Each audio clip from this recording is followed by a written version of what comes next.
Kenapa Allah Subhanahu wa taala menciptakan iblis dan syaitan? Apa hikmahnya? Kemudian langkah-langkah mereka. Kemudian dari mana mereka diciptakan? Bagaimana kehidupan mereka? Apakah mereka sama dengan manusia? Dan begitu seterusnya nanti kita akan ulas tentang seputar kehidupan alam jin dan juga syaitan. Ma'asyiral muslimin yang dimuliakan Allah Subhanahu wa taala. Pertama, kita harus meyakini tentang wujudul jin. Jin itu ada. Kenapa saya membahas soal jin dan syaitan? Karena iblis itu bagian daripada jin. Dan itu pendapat yang kuat berdasarkan firman Allah Subhanahu wa taala, "Kana minal jinni fa fasaqa an amri rabbih." Iblis itu bagian daripada jin yang melakukan kefasikan kepada Rabb. Berarti iblis itu bagian daripada jin. Makanya kita akan ulas kehidupan jin. Tentang keberadaan jin, Syekhul Islam Ibn Taimiyah rahimahullahu ta'ala mengatakan, "Lam yukhalif ahadun min tawaifil muslimin fi wujudil jin. Wala fi anna Allah arsala Muhammadan sallallahu alaihi wasallam ilaihi. Wa hadha li anna wujudal jinni tawatarat bihi akhbarul anbiya tawaturan ma'luman bil ittirari. Wa ma'lumun bil ittirar annahum ahya'un uqala fa'iluna bil iradah. Bal ma'murun manhiyun." Syekhul Islam Ibn Taimiyah rahimahullahu ta'ala mengatakan, tidak ada satupun kelompok dari kalangan kaum muslimin yang menyelisihi tentang keberadaan adanya jin. Dan juga tidak ada yang menyelisihi bahwa Allah Subhanahu wa taala mengutus Nabi sallallahu alaihi wasallam juga untuk mereka. Jadi nabinya jin juga adalah nabinya manusia.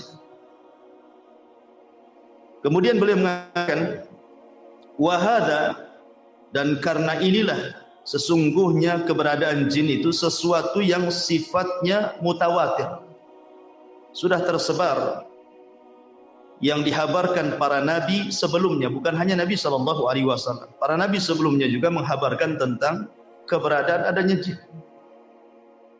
Dan mereka adalah makhluk yang hidup, berakal. Mereka melakukan sesuatu karena kehendak, dan mereka diperintah dan juga dilarang. Dari sini menunjukkan bahwa jin itu ada, walaupun tidak bisa kita rasakan keberadaannya. Maksudnya tidak bisa kita lihat, tapi kita bisa rasakan keberadaan mereka. Itu kita bisa rasakan sebagaimana kita bisa merasakan keberadaan para malaikat. Maka jin juga sama, kita bisa merasakan keberadaan mereka. Dari mana kita tahunya? Ketika kita kemudian tergerak untuk melakukan perbuatan jahat, perbuatan maksiat, maka itu tandanya bahwa siapa yang menyuruh perkara-perkara itu was-was daripada syaitan dari kalangan jin. Sama ketika kita tergerak untuk mengaji ke sini, untuk ibadah, untuk taat, itu karena dorongan para malaikat. Artinya bahwa bukan sesuatu yang kita tidak bisa melihat, bendanya tidak ada. Contoh saja kipas, kita bisa rasakan angin. Tapi apakah antum bisa mensifati anginnya berbentuk apa? Kan tidak bisa. Tapi kan kita bisa rasakan. Dan Allah Subhanahu wa taala berfirman di dalam Al-Qur'anul Karim, tepat dalam surah Al-A'raf 27, "Innahu yarakum huwa wa qabiluhu min haitsu la tarawna." Sesungguhnya mereka, maksudnya kalangan jin itu, mampu melihat kalian, dia maksudnya iblis dan seluruh kabilah-kabilah jin, dari tempat yang kalian tidak mampu melihat mereka. Makanya jin kenapa disebut jin? Lijtinanihim au istitarihim. Maksudnya kenapa disebut jin itu? Karena tertutup. Makanya bayi dalam perut itu disebut janin. Diambil dari kata jin karena tidak tampak kan. Karena jin itu tidak tampak. Ma'asyiral muslimin yang dimuliakan Allah Subhanahu wa taala. Akan tetapi walaupun sebagian ataupun seluruh manusia tidak sanggup melihat jin, tapi ada sebagian hewan mereka melihat jin. Kita manusia memang tidak ditakdirkan mampu melihat mereka dan mereka melihat kita, tapi ada sebagian hewan itu mampu melihat jin. Seperti dalam hadis Nabi SAW. Nabi SAW bersabda dalam hadis Jabir yang dikeluarkan oleh Abi Dawud dalam sunannya, "Idza sami'tum nibahal kilab wa nahiqal hamir bil lail fata'awwadhu billahi minasyaitani fa innahunna yarawna ma la taraw." Kata Nabi SAW, apabila kalian mendengar gonggongan anjing ataupun suara keledai di malam hari, maka berlindunglah kalian kepada Allah dari syaitan. Karena sesungguhnya dua hewan itu sedang melihat sesuatu yang kalian tidak bisa lihat. Hadis ini, kata para ulama, bahwa mereka adalah melihat syaitan. Karena kita disuruh berlindung dari syaitan. Karena mereka melihat syaitan. Maksudnya anjing dan keledai itu. Ya. Artinya ada sebagian hewan itu yang ditakdirkan oleh Allah Subhanahu wa taala melihat mereka. Tapi kita selamanya tidak akan melihat mereka. Tapi sebagian para ulama mengatakan sebagai keadilan Allah, ketika di dunia kita tidak bisa melihat mereka, maka di akhirat kita bisa melihat mereka, mereka pula tak bisa melihat kita. Dibalik gitu ya. Kalau di dunia kan kita tidak bisa melihat mereka, tapi di akhirat kita bisa melihat mereka. Itu ada sebagian ulama mengatakan seperti itu. Baik, ma'asyiral muslimin yang dimuliakan Allah Azza wa Jalla. Pertanyaannya, kenapa Allah Subhanahu wa taala menciptakan jin? Maksudnya jin-jin yang jahat itu. Ya, ala ra'sihim iblis, tentu ketua gengnya adalah iblis. Kenapa Allah Subhanahu wa taala sampai menciptakan iblis? Buat apa? Ya. Maka kita katakan bahwa Allah Subhanahu wa taala adalah Maha Hakim, Maha Bijaksana. Artinya seluruh perbuatannya didasari karena sebuah hikmah. Jadi Allah Subhanahu wa taala ketika menciptakan sesuatu itu tidak ada yang sia-sia. Tetapi ada hikmah di balik penciptaannya. Walaupun menurut kita, buat apa Allah menciptakan keburukan, menciptakan iblis? Buat apa? Nyesatin orang saja kan itu. Tapi sekali lagi bahwa Allah Subhanahu wa taala punya hikmah al-balighah yang jelas, yang kita tidak tahu. Tapi yang jelas bahwa syaitan diciptakan oleh Allah Subhanahu wa taala, iblis dan keturunannya atau kabilah-kabilahnya jin-jin yang jahat itu diciptakan oleh Allah Subhanahu wa taala, memang ditakdirkan untuk menyesatkan umat manusia. Di antaranya adalah, tapi antum perlu tahu bahwa ketika iblis itu maksiat kepada Allah Subhanahu wa taala, bukan berarti Allah Subhanahu wa taala menciptakan iblis itu kurang ajar. Sengaja diciptakan untuk kurang ajar kepada Allah, tidak. Kenapa demikian? Karena iblis itu punya ikhtiar sama dengan manusia. Dia punya kehendak sama dengan manusia, bisa membedakan mana hak mana batil. Tetapi dia malah memilih kesesatan dan meninggalkan petunjuk. Dari mana kita tahu? Dari firman Allah Subhanahu wa taala surah Al-Anfal surah 20 ataupun ayat ke-20, Allah mengatakan, wa idz zayyana lahumus syaitanu a'malahum wa qala la ghaliba lakumul yawma minan nas wa inni jarul lakum falamma tara'atil fi'atani naqasa ala akibaihi wa qala, di sini syahidnya, inni bari'um minkum inni ara ma la tarawna inni akhafullah wallahu syadidul iqab. Dan ketika syaitan menghiasi kepada mereka orang-orang kafir jahiliyah itu tentang amal-amal mereka, maksudnya syaitan itu mengkompori, menjadi provokator supaya orang-orang kafir Quraisy itu berperang melawan Nabi. Kemudian syaitan menjanjikan, la ghaliba lakumul yaum, kalian tidak mungkin kalah dalam peperangan ini, kalian pasti menang. Ya. Wa inni jarul lakum, tenang, aku tolong kalian. Karena ketika itu iblis menjelma seseorang yang sudah tua, Syekhun Najd, ikut dalam rapat itu. Ya. Kemudian dia memberikan janji kepada orang-orang kafir Quraisy akan menolong dengan membawa pasukan kan gitu. Ketika betul-betul dua pasukan itu sudah berjumpa, pasukan orang-orang Quraisy dan juga pasukan Nabi dan para sahabatnya, nampak akan kalah ke orang-orang Quraisy. Ketika nampak akan kalah, apa yang terjadi? Kabur iblis. Kemudian mengatakan, inni bari'um minkum, aku berlepas diri dari kalian. Inni ara ma la taran, aku tahu apa yang kalian tidak tahu. Inni akhafullah, aku takut kepada Allah. Iblis saja takut kepada Allah kan gitu. Kenapa demikian?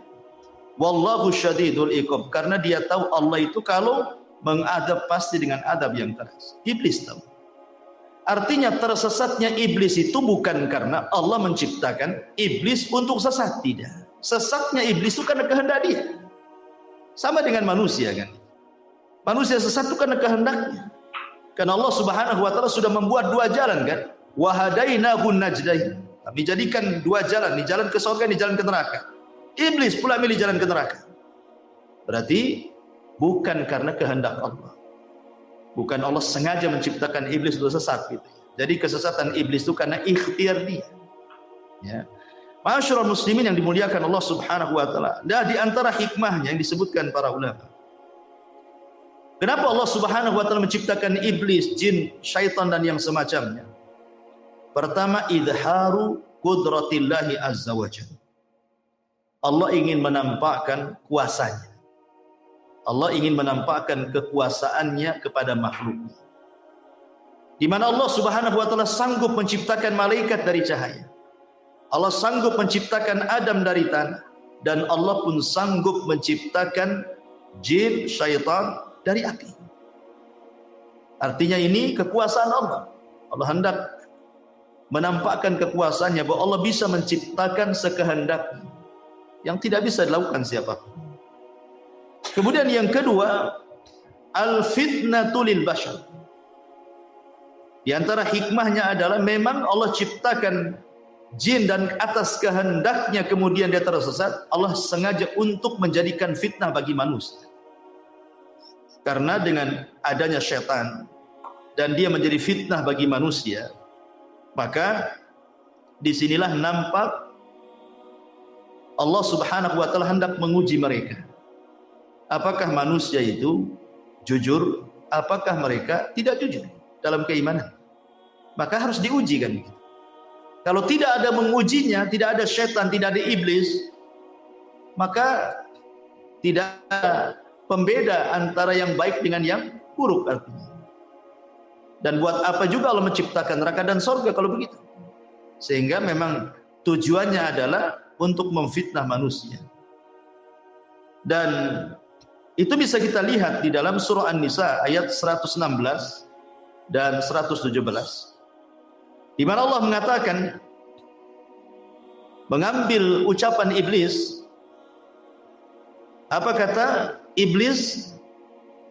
La takhidanna min ibadika nasiban mafruḍa wa la udhillannahum wa la umanniyannahum wa la amurannahum fala yubattikunna adhanal an'am wa la amurannahum fala yughayyiranna khalqallah wa man yattakhidhish syaitana waliyan min dunillah faqad khasira khusranan mubina. Dan syaitan mengatakan, aku pasti mengambil bagian tertentu dari hamba-hambamu ya Rabb, dan pasti aku akan sesatkan mereka, dan akan kubangkitkan angan-angan kosong mereka, dan akan kusuruh mereka memotong telinga-telinga binatang ternak, lalu mereka benar-benar memotongnya, dan aku akan suruh mereka mengubah ciptaan Allah, lalu mereka pun benar-benar mengubahnya. Barang siapa yang menjadikan setan sebagai pelindung selain Allah, maka sungguh dia telah menderita kerugian yang nyata. Dia di antara hikmahnya Allah Subhanahu wa taala menciptakan syaitan, iblis atau jin yang jahat itu untuk membuat fitnah. Ya. Apa saja bentuk fitnahnya nanti akan sebutkan. Kemudian yang ketiga, tahqiqus sifatil ilahiyah untuk mewujudkan sifat ketuhanan, di mana di antara nama dan sifat Allah Subhanahu wa taala adalah Al-Ghafur. Allah itu zat yang maha pengampun. Karena di antara sifat Allah Subhanahu wa taala adalah Al-Ghafur, tentu sifat ini bukan hanya sekedar melekat kepada Allah saja, tapi juga harus ada kenyataannya. Ya. Harus ada yang berbuat salah kemudian bertobat. Maka terjadilah sifat Allah atau nama Allah Al-Ghafur, mengampuni. Lah kalau tidak diciptakan syaitan, macam mana manusia akan salah? Ya kan? Manusia tidak akan bersalah kan gitu. Tidak ada syaitan, tidak ada yang mengganggunya.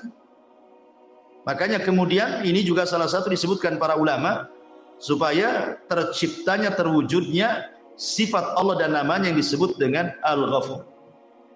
Kemudian juga yang keempat, ad-dunya daru ikhtibaril insan. Bahwa dunia ini memang tempat ujian bagi manusia. Jadi Allah Subhanahu wa taala menciptakan manusia, kemudian menempatkan manusia di bumi.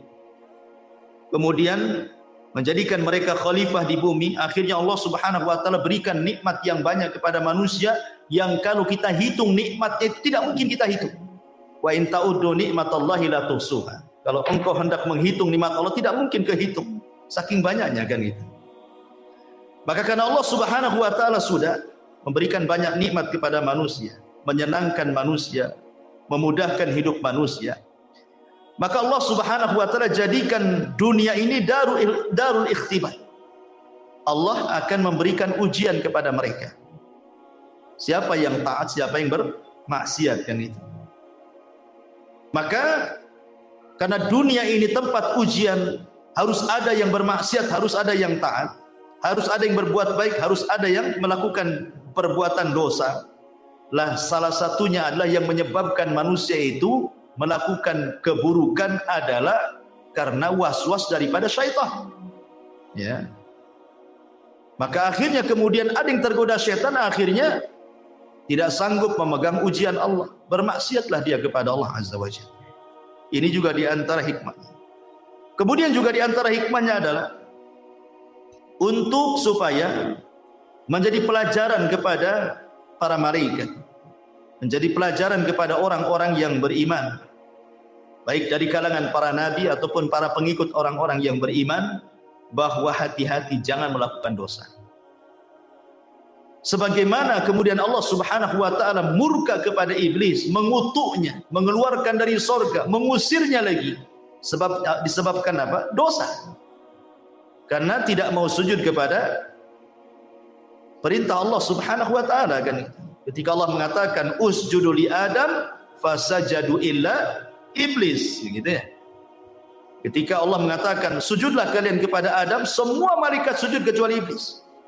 Aba wastakbara wa kana minal kafir. Sombong, enggan, termasuk hamba Allah yang kafir. Maka ini juga supaya para malaikat tahu dan tertanam sifat takut dalam diri-diri para malaikat ataupun para nabi ataupun orang-orang yang beriman, jangan seperti mereka.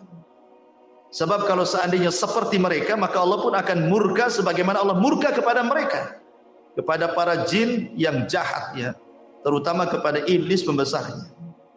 Kemudian juga ini juga adalah pelajaran bahwa manusia itu tidak bisa hidup tenang. Harus ada mujahadah, harus ada jihad. Dan itu ya, harus ada kesungguhan di dalam melawan musuh-musuh Allah Subhanahu wa taala. Maka di antara hikmahnya juga supaya manusia tidak hidup leha-leha, malas-malas, tetapi kemudian didorong untuk sungguh-sungguh dalam hidup, beristihad, kemudian mujahadah sungguh-sungguh melawan musuh-musuh Allah Subhanahu wa taala dari kalangan syaitan. Kemudian juga supaya Allah Subhanahu wa taala bisa membedakan mana yang baik, mana yang buruk. Liyamizallahul khabitha minat thayyib, agar Allah bisa membedakan mana yang jahat, mana yang baik. Itu di antara hikmah-hikmahnya dan banyak disebutkan para ulama. Ma'asyiral muslimin yang dimuliakan Allah Subhanahu wa taala, ingat bahwa syaitan sudah berjanji di hadapan Allah Subhanahu wa taala, bahkan bersumpah. Apa sumpahnya? Syaitan mengatakan fa bi izzatika la ughwiyannahum ajmain. Demi kemuliaanmu ya Rabb, ya, la ughwiyannahum ajmain, aku akan sesatkan semua anak turunan Adam tanpa terkecuali. Kemudian di ayat yang lain, bagaimana usaha syaitan ini? La aqudanna lahum siratakal mustaqim, saya akan sesatkan mereka dari jalanmu yang lurus. Summa la'atiyannahum, sungguh aku akan datangi mereka, min baini aidihim, dari depan mereka, wa min khalfim, dari belakang mereka, wa an aimanim, dari kanan mereka, wa an syamailim, dari kiri mereka, wa la tajidu aktsarahum syakir, sampai engkau akan dapati kebanyakan mereka tidak akan menjadi hamba yang bersyukur kepadamu. Ya. Jadi dari sini menunjukkan bahwa iblis antaranya itu dari jin-jin yang jahat, dari kalangan syaitan itu, mereka akan berusaha dari arah mana saja, ya, dari arah mana saja, dengan cara apa saja untuk menyesatkan anak Adam, baik dengan jalur yang baik ataupun dengan jalur yang jahat. Ulama menyebutkan bahwa di antara langkah syaitan atau khutuwati syaitan itu ada 7. Ya, di antara langkah-langkah syaitan itu ada 7. Yang pertama, syaitan itu akan membuat manusia kalau tidak kufur musyrik, disuruh menyekutukan Allah Subhanahu wa taala atau melakukan kekufuran. Makanya kemudian dalam surah Yasin 60 Allah mengatakan, alam ahad ilaikum ya bani Adam alla ta'budu syaitan innahu lakum aduwwum mubin. Bukankah aku sudah mengikat perjanjian kepada kalian wahai anak Adam, jangan sembah syaitan karena dia musuh kalian yang nyata. Allah sudah mewanti-wanti, jangan sembah syaitan, karena memang syaitan itu berusaha supaya manusia menyembah dia. Makanya kemudian Nabi Ibrahim alaihi salatu wassalam mengatakan kepada ayahnya, ya abati la ta'budi syaitan, wahai ayahku jangan sembah syaitan, karena tujuan syaitan itu bagaimana manusia menyembah, ya, melakukan kesyirikan dan kekufuran. Tapi kalau tidak berhasil, tauhidnya kuat, ya, maka syaitan akan masuk ke langkah kedua. Bagaimana orang itu dibuat melakukan bid'ah, ya. Bagaimana orang itu menyelisihi Nabi, menyelisihi sunnah-sunnah, menyelisih petunjuk-petunjuknya, akhirnya kemudian disesatkan dari jalan Nabi SAW. Maka mereka berusaha untuk mengacau manusia supaya jauh dari petunjuk Nabi. Makanya ketika kita bicara tentang hadis haud, hadis telaga, ada sekelompok orang itu yang tidak boleh minum, dicegat malaikat, diusir. Kemudian dikatakan oleh Nabi SAW, ummati ummati ya Rabb, mereka umatku, biarkan minum. Tapi kemudian dikatakan kepada Nabi SAW, innaka la tadri ma ahdatsu ba'daka innahum ghayyaru wa baddalu. Muhammad, kau tidak tahu apa yang terjadi dengan umatmu sepeninggal. Mereka merubah-rubah syariat, mereka jauh dari petunjuk, mereka tersesat, ya, dan itu adalah langkah syaitan. Kalau tidak bisa antum melakukan itu, karena mungkin antum kuat tamasuk dengan sunnah, memegang sunnah Nabi SAW, turun ke tingkatan ketiga, antum dibuat melakukan dosa besar. Antum dibuat melakukan dosa besar. Allah Subhanahu wa taala mengatakan dalam surah Al-Baqarah ayat 268, asy-syaitan ya'idukumul faqra wa ya'murukum bil fahsya. Syaitan akan membisikkan di telinga kalian, jangan sedekah, jangan zakat, jangan infak, nanti kau fakir. Ya. Wa ya'murukum bil fahsya. Kemudian syaitan memerintahkan untuk melakukan kekejian, zina, homoseksual, lesbi, mencuri, minum khamar, macam-macam. Ya. Maka kalau tidak bisa ini, maka mungkin orang ini kuat ibadahnya, kuat takutnya kepada Allah Subhanahu wa taala, maka turun ke tingkatan keempat. Syaitan akan mengarahkan antum untuk melakukan as-saghair, dosa-dosa kecil. Mungkin dosa besar tidak, ya. Anda tidak melakukan zina, tapi Anda melihat aurat perempuan, ya kan? Seperti itu dibuatnya, kemudian orang itu melakukan dosa kecil. Kemudian kalau tidak bisa juga, Karena memang Anda ini kokoh akidahnya, kokoh sunnahnya, kokoh ibadahnya, maka setan akan beralih ke nomor 5. Lebih rendah lagi. Apa itu? Disibukkan dengan perkara-perkara mubah. Perkara-perkara mubah. Ya, nonton bola itu mubah. Tidak ada hukum. Tetapi ketika melalaikan sampai nobar antum, sampai jam berapa nobar? Sampai jam 4. Jam 4 ngantuk pula antum. Akhirnya lewatlah subuh. Dimudahkan seperti itu, perkara-perkara mubah itu disibukkan dengan perkara-perkara mubah untuk apa? Untuk dilalaikan dari zikir, dari ketaatan, dari ibadah. Akhirnya dengan menyibukkan perkara yang mubah, dampaknya adalah lupa kepada ibadah. Ini yang nomor 5. Oh, tidak bisa juga rupanya. Yang nomor 5 ini tak bisa juga nih. Turun lagi itu ke yang ke-6. Apa yang ke-6? Antum disibukkan dengan perkara-perkara yang tidak afdol dan meninggalkan yang afdol. Disibukkan dengan perkara sunnah, tapi melalaikan yang wajib. Antum sibuk sholat malam, bagus sholat malam, bagus sholat malam. Ya. Tapi subuhnya antum nguap-nguap, wah. Sholat malamnya khusyuk antum. Masya Allah, Al-Baqarah antum baca. Ya. Khusyuk sholat malamnya, subuhnya pula kelihap-kelihap nggak jelas. Itu namanya mengambil sesuatu yang mafdul, meninggalkan yang afdol namanya. Yang tidak afdol, yang sunnah antum kerjakan dengan khusyuk, dengan luar biasa, yang jelas-jelas wajib pula akhirnya antum lalaikan. Ya. Oh, ini tak bisa juga nih. Yang terakhir nih setan. Kalau sudah tidak bisa ini semuanya, maka setan tidak bekerja sendiri. Setan akan bekerja sama dengan manusia. Ini kan kerjaan setan sendiri. Dia sudah nggak sanggup nih sendirian nih. Ini harus dilawan rame-rame nih. Kerjasamalah setan dengan manusia. Ya, kerjasama dengan dukun-dukun, dengan paranormal, dengan orang-orang jahat, orang-orang zalim gitu ya. Supaya menyakiti orang dengan lisannya, memukul orang, menyihir orang dan begitu seterusnya. Ya. Itu sudah puncak. Inilah yang disebut dengan khutuwati syaitan, langkah-langkah syaitan. Makanya Allah mengatakan wala tattabi'u khutuwati syaitan. Janganlah kalian mengikuti langkah-langkah syaitan yang 7 ini. Kenapa? Innahu lakum aduwwum mubin. Karena dia adalah musuhmu yang nyata. Karena syaitan ini cerdas, ikhwan. Terkadang dia masuk ke makanan. Ya kan? Masuk ke makanan dia supaya manusia perkara-perkara ibadah susah dimasukkan.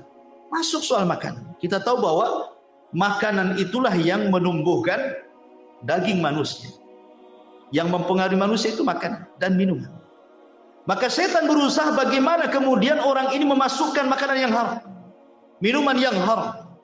Entah zatnya haram atau cara mengambilnya dengan cara haram.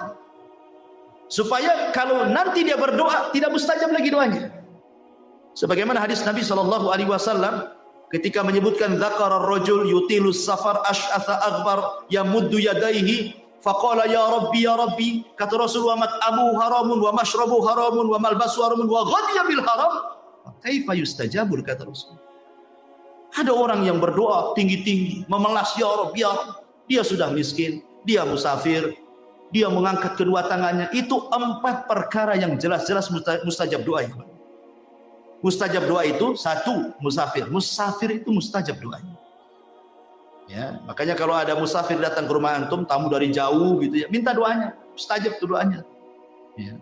Kemudian yang kedua, fakir, miskin. Orang miskin itu mustajab doanya karena kalau berdoa ikhlas orang miskin itu. Kemudian mengangkat kedua tangan. Rasul mengatakan innallaha hayyun karim yastahyi idza rafa'a yadayhi yastahyi li'abdin idza rafa'a yadayhi an yaruddahu masifra. Allah itu zat yang maha malu tapi maha pemurah. Allah malu kalau ada hamba yang mengangkat tangan seperti ini berdoa, maksudnya doa masalah bukan doa ibadah. Kemudian Allah biarkan kosong tuh tangan. Allah malu. Ya. Kemudian yang keempat, memelas. Ya. Karena di antara asbab mustajab doa kata Rasul itu memelas, terus mengeluh, itu salah satu mustajab doa. Artinya orang ini punya 4 syarat, harusnya diijabahkan doanya, tapi tidak diijabah juga. Kenapa? Ya kata Rasul, bagaimana akan diijabah? Makanannya, minumannya, ya kan, dari yang haram. Pakaiannya dari yang haram. Dibesarkan dari benda yang haram. Fa kaifa yustajabul? Bagaimana akan dikabulkan? Lah setan masuk dari jalur ini. Ya. Dia berusaha untuk mengacau makanan orang. Ya. Karena tahu bahwa perut ini adalah bagian daripada syahwat. Ya. Perut ini bagian daripada syahwat. Syahwat itu dari leher ke atas dan dari leher ke bawah. Itu syahwat. Ya. Dari leher ke atas, mata, telinga, otak, ini bisa melakukan syahwat. Memandang yang diharamkan, mendengar yang diharamkan, mengucapkan sesuatu yang diharamkan, berpikir yang jorok yang diharamkan. Dari leher ke bawah ada perut dan kemaluan. Lah itu setan berusaha untuk menghiasi itu semua tuh.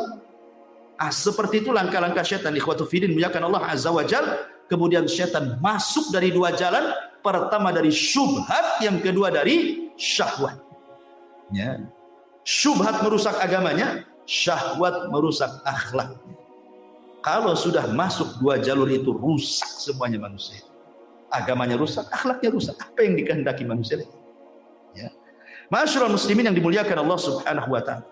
Tetapi ikhwan, ingat, kemampuan setan untuk menguasai manusia itu. Setan itu hanya menguasai manusia dari 4 jalan saja. Ingat, setan itu hanya bisa menguasai manusia dari 4 jalan. Tidak lebih. Ya. Pertama, at-tazyib, berusaha menghias. Yang hak dihiasi jadi batil. Yang batil dihiasi jadi hak. Yang jahat dihiasi jadi baik. Yang baik dihiasi jadi jelek. Dan begitu seterusnya. Hanya menghias-hias saja. Yang kedua, at-taswil. Dibuat manusia itu diangan-angan, kan? Dibuat angan-angan. Ya. Tulul amal, dibuat angan-angan setinggi langit. Ya, tapi tak punya sayap. Mau terbang, hanya angan-angan saja, pengen kaya. Ya, pengen ini, pengen itu. Pokoknya dibuat angan-angan sama setan. Ya. Kemudian yang ketiga, al-waswas, dibuat was-was. Ya, kehidupannya di-was-was. Kemudian yang keempat, an-nazbu, digoda, dirayu. Inilah setan, kemampuan kepada manusia cuman ini saja. Tetapi hebatnya, walaupun dengan 4 ini, betapa banyak, berapa juta manusia disesatkan oleh setan. Ya, ingat, setan itu tidak bisa maksa manusia, enggak. Kamu jangan sholat, tidak bisa. Setan nggak akan bisa memaksa orang. Ya, setan itu tidak mungkin memaksa orang. Setan itu hanya mampu untuk 4 perkara saja. Dia tidak bisa menyakiti orang. Tidak bisa. Jadi menyesatkan Bani Adam itu cuma dari 4 ini saja. Tapi dengan 4 perkara ini, subhanallah, jutaan manusia tersesatkan. Hebatnya setan. Mana dalilnya? Pertama, surah Al-A'raf ayat 200. Allah mengatakan, wa imma yanzaghannaka minasyaitani nazghun fasta'idz billah innahu sami'un alim. Dan jika setan dan menggodamu, ini pertama menggoda nih. Ya, gimana lah orang menggoda? Kan antum tahu menggoda istri antum kan antum tahu. Ya, istri goda antum pengen uang kan tahulah, paham. Itulah arti menggoda. Ya. Lah setan tuh goda kita juga gitu. Maksiat, jangan tidur, maksiat sana. Kan digoda-goda kan? Ya. Enak loh maksiat itu. Ma'asyiral muslimin yang dimuliakan Allah Azza wa Jalla. Kemudian Allah mengatakan, jika setan datang menggodamu, maka berlindunglah kepada Allah, sungguh Dia Maha mendengar lagi Maha mengetahui. Ini yang pertama. Yang kedua, Allah mengatakan dalam surah Al-Anfal ayat 48. Ya. Allah mengatakan, wa idzayyana lahumus syaitan. Ingatlah ketika setan menjadikan terasa indah bagi mereka perbuatan dosa. Jadi tugas setan mengindah-indahkan saja. Ya kan? Mengindah-indahkan bagaimana perkara dosa itu jadi baik gitu. Perkara jahat itu seolah-olah taat, perkara buruk itu seolah-olah indah gitu. Ya. Ini yang kedua. Yang ketiga disebutkan dalam surah An-Nas ayat 5. Antum hafal semua, alladzi waswisu fi sudurin nas. Dialah yang memberikan was-was, dorongan-dorongan, bisikan-bisikan. Ya. Kemudian yang terakhir dalam surah Muhammad ayat 25.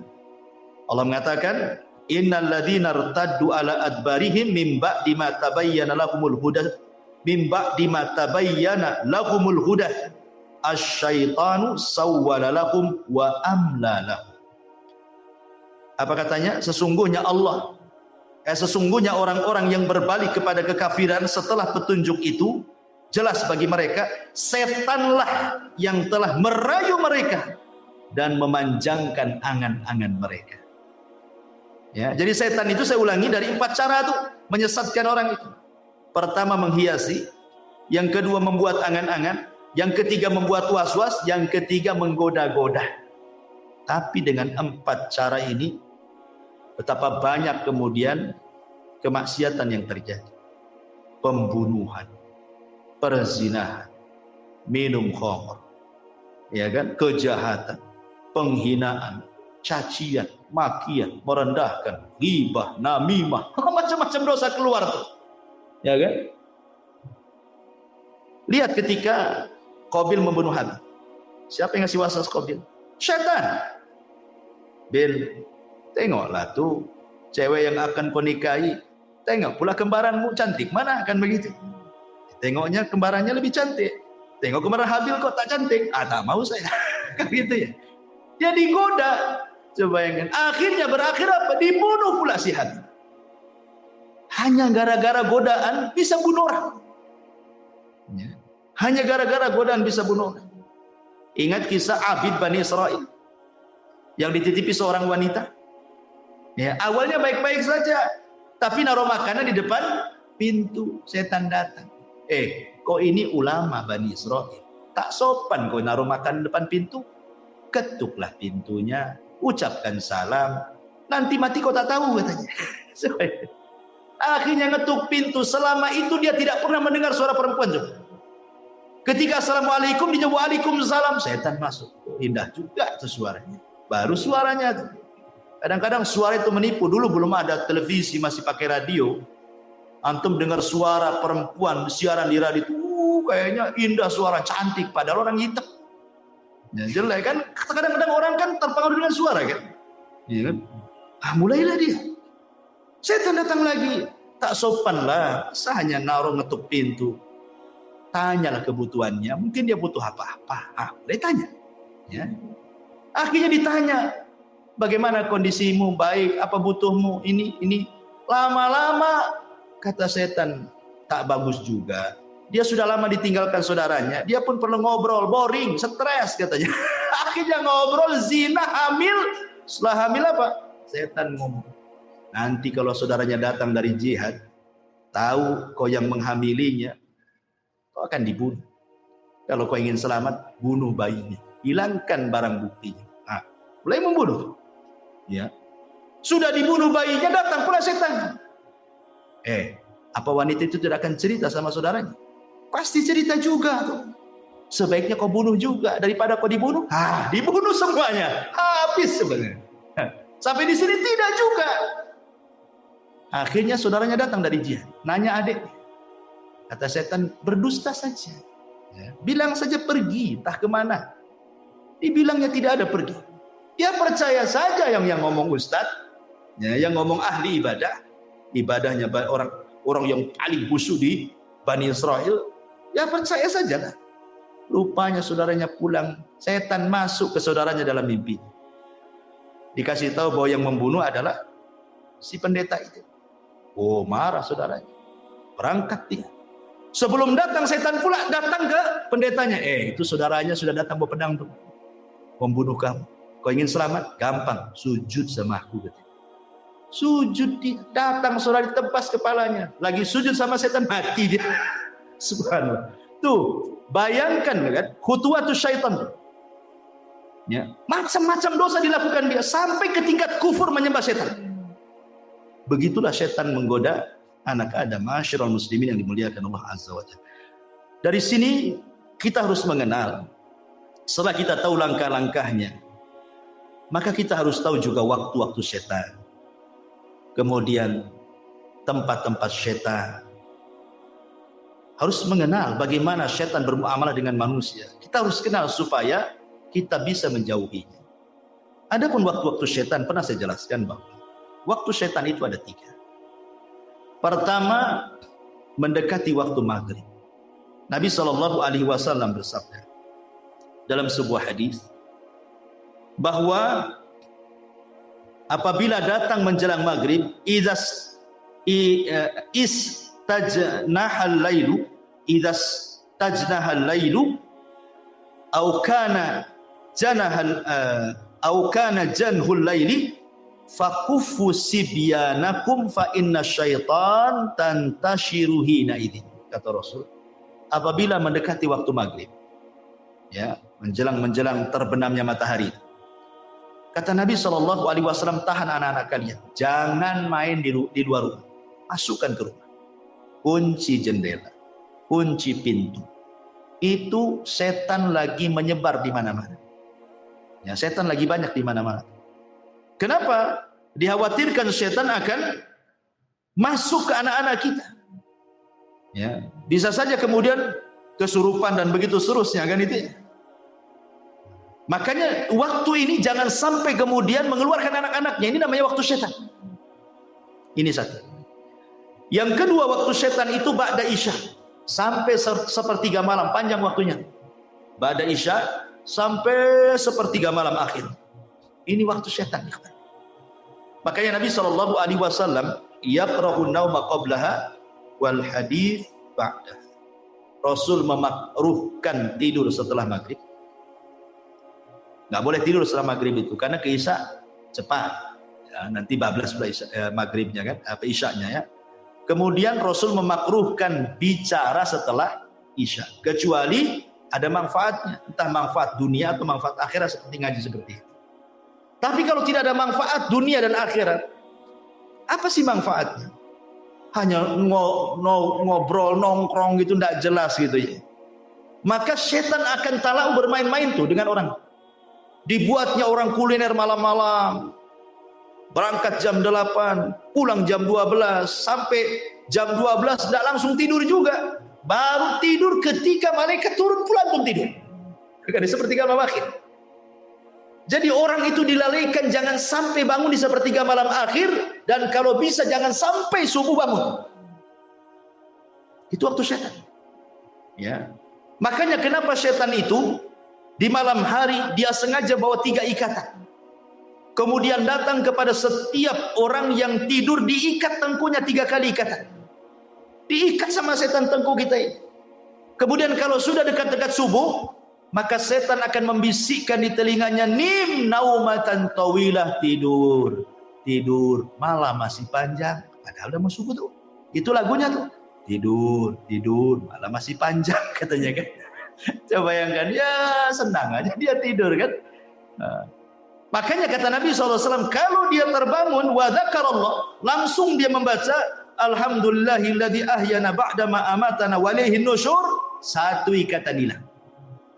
Kalau dia berwudu, 2 ikatan hilang. Kalau dia sholat, hilanglah semua ikatan sehingga dia menjadi jiwanya baik dan menjadi nasyid, rajin. Rajin. Ya. Rajin itu artinya tidak jadi pemalas. Ya. Ini yang kedua. Yang ketiga, waktu setan itu menjelang zuhur, kubalai zuhur, ya sekitar jam 11, setengah 11 sampai jam 12 lah gitu ya. Itu namanya waktu setan. Dari situlah Nabi SAW mengatakan apa? Kilu fa inna syaitana la yakid. Tidurlah siang karena setan tidak pernah tidur siang. Ya bukan tidur betulan, tidur ya mungkin 10 menit jadilah, walaupun ya sleep chicken. Tidur biasa saja walaupun tak nyenyak gitu. Bahkan menurut penelitian profesor Amerika itu, orang yang membiasakan tidur siang menjelang zuhur itu ya antara jam 11 gitu ya, tidur 10 menit jadilah. Walaupun tidak tidur beneran rebahan-rebahan itu, maka akan dijauhkan dari stroke dan akan diperbaiki jantungnya, kata mereka. Ya, walaupun nggak diteliti orang, kita yakin bahwa setiap perintah itu ada hikmah. Sami'na wa ata'na, selesai.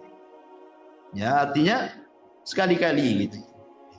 kita melakukan sunnah ini. Ini disebut dengan waktu-waktu syaitan. Ya. Ada juga waktu-waktu yang kita disuruh untuk isti'adzah. Ya. Kapan itu? Pertama, waktu marah. Ini syaitan masuk ke badan kita. Orang marah itu setannya masuk. Waktul ghadab.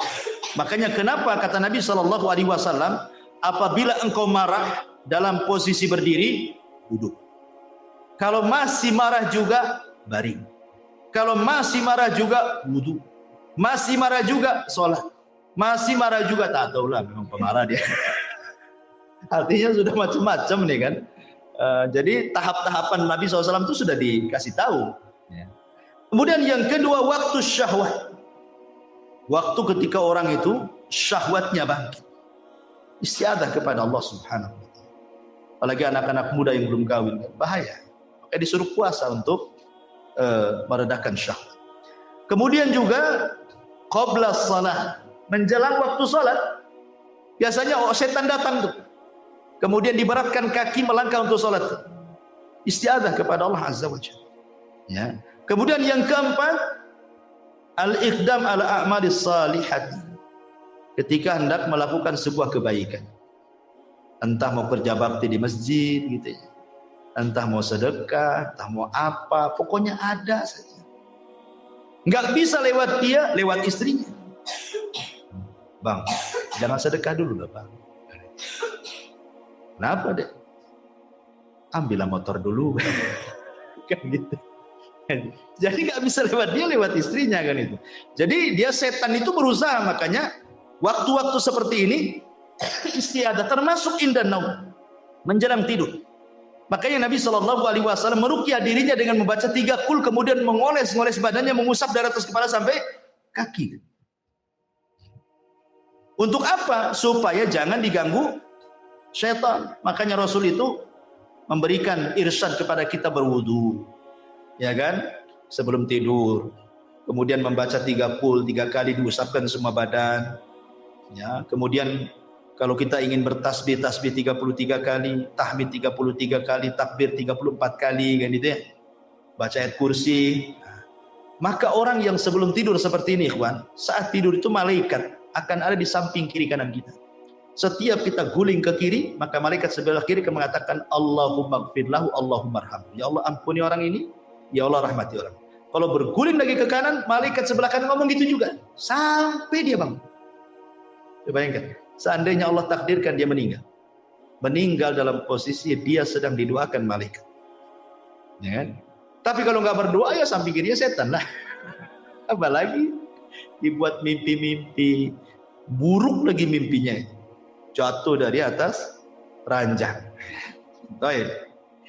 Masyaallah muslimin yang dimuliakan Allah Azza wa Jalla. Ini juga di antara waktu-waktu kita disuruh untuk isti'adzah ya. Kemudian bagaimana syaitan itu masuk dalam kehidupan manusia? Kita tahu bahwa Allah Subhanahu wa taala berfirman dalam surah Al-Fatihah, Alhamdulillahi Rabbil Alamin. Segala puja dan puji hanya milik Allah, Rabb semesta alam. Allah menciptakan alam itu, ada alam malaikat, ada alam jin, ada alam manusia, ada alam binatang, ada alam tumbuh-tumbuhan, ada alam yang tidak diketahui manusia. Yang tampak itu sedikit, yang tidak tampak itu banyak. Ya. Wa yakhluqu ma la ta'lamun. Allah menciptakan yang kalian tidak tahu. Ada alam-alam yang kita tidak tahu. Ya. Intinya bahwa di antara dua makhluk yang berakal yang Allah ciptakan yang ada hubung kait dengan manusia, pertama malaikat. Malaikat sejak sujud kepada Adam, sejak itulah ada hubung kait antara malaikat dengan Adam dan dengan seluruh anak keturunannya. Malaikat akan senantiasa bersama manusia. Ya, sejak janinnya, dia yang meniupkan ruhnya, dia yang mencatat takdirnya. Ya kan? Kemudian lahir dengan selamat. Nah, kemudian setelah lahir ke dunia, maka malaikat akan menjaga dia. Wa inna alaikum lahafidin. Sungguhnya Allah utus kepada kalian malaikat-malaikat penjaga. Kemudian setelah balik, mukallaf, malaikat catat, raqib dan atid amalan baik kita kan itu. Dan begitu seterusnya, ada malaikat terbang ke sana kemari mencari majelis ilmu, majelis zikir. Ada malaikat tiap Jumat berdiri di pintu masjid. mencatat orang yang pertama bagikan korban unta, kedua bagikan korban sapi, ketiga bagikan korban kambing, keempat bagikan korban ayam, kelima bagikan korban telur ayam. Habis telur ayam. Tak ada, tak mungkin tai ayam kan itu. Artinya bahwa sudah malaikat ada yang berdiri di pintu masjid setiap Jumat. Jadi malaikat itu memang ada hubung kait dengan kita semuanya. Sampai ketika mati malaikat juga yang mencabut ruh kita. Ketika kita di alam kubur malaikat juga yang tanya kita, Raqib dan Atid. Dan begitu sampai masuk ke dalam sorga, yang bukakan pintu sorga juga malaikat Ridwan. Dan begitu seterusnya. Malaikat nggak akan lepas dari manusia. Sejak hidup sampai mati, sampai masuk sorga atau masuk neraka. Jin juga sama. Jin akan masuk dalam kehidupan manusia. Ya, apa saja tadakhulnya setan kepada kehidupan Bani Adam itu. Ma'asyiral muslimin yang dimuliakan Allah Azza wa Jalla, yang pertama tentu yang paling bahaya adalah setan masuk dalam kehidupan manusia. Tadi saya sudah katakan, setan akan berusaha untuk membuat kufur kita, membuat kufur anak Adam supaya menjadi pengikut dia, kan itu ya, masuk neraka sama-sama. Kemudian yang kedua, setan juga akan berserikat kepada manusia pada harta manusia dan anak-anak manusia.